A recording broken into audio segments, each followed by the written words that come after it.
Hello guys, magandang gabi ulit sa inyo lahat. Ito si Mike Padua at narito ulit tayo sa pinaka-latest weather analysis ngayong araw po ng Sabado hanggang Lunes, Hunyo 10 hanggang 12, 2023. At ito po ang Tagalog version. Pinaglilingkod sa inyo ng Typhoon 2000 in partnership with Naga College Foundation, Aboitiz Power, Bank of the Philippine Islands at ang Avenue Plaza Hotel. I hope lahat kayo ay nasa magandang kalagayan kahit na may mga thunderstorms tayong naranasan sa kanluran bahagi po ng ating bansa, lalo na po sa Luzon at ibang areas po ng Visayas at Mindanao. At hindi naman po masyado nakaka-enhance ng habagat itong bagyong si Chideng.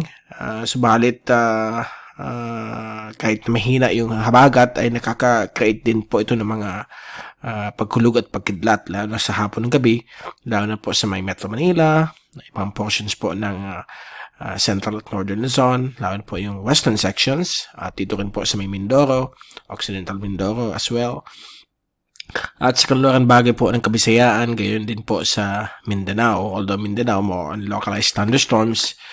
At nagbibigay rin po ito mga threat ng mga pagbabaha at mga pagguho ng lupa kapag malakas po itong mga thunderstorms. So magpe-persist po ito hapon-hapon kahit na paalis na po ng bansa ang bagyong si Chideng.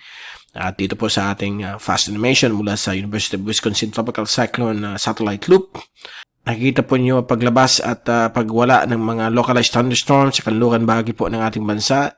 Nagpe-persist lamang po sila ng mga few hours. Minsan, multiple thunderstorms na po ang dumadaan, gaya dito sa Metro Manila.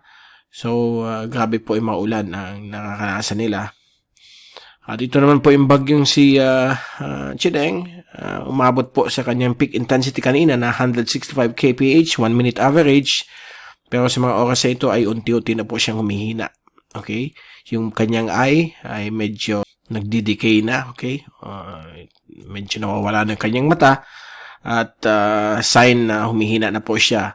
Kaya yung hangin niya na 165 kanina na yun nasa 160 kph lamang po. At medyo bumilis din yung kanyang pagtakbo. For the past 2 days ay mabagal po siya. 11, 9, 7, kanina 4. Pero na yun nasa 15 kph na po ang kanyang takbo at lalo pa po itong bibilis habang papunta po ito sa may karagatan sa katimungang bahagi po ng Japan.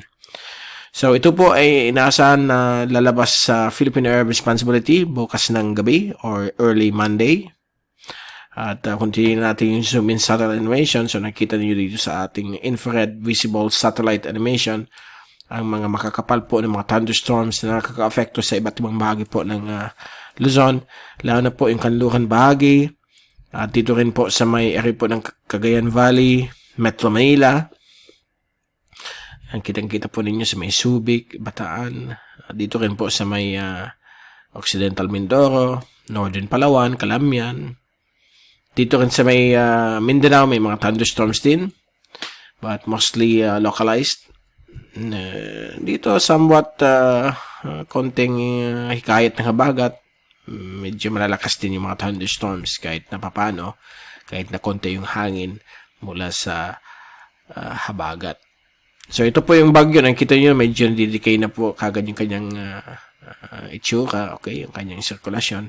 Dahil po sa, papasok po siya sa tinatawag nating unfavorable upper level winds, yung dry air intrusion, at yung tinatawag nating cooler oceanic heat content. Kaya medyo nawawalan na po siyang energy para lumakas. Okay? At ito po yung track natin kaninang hapon.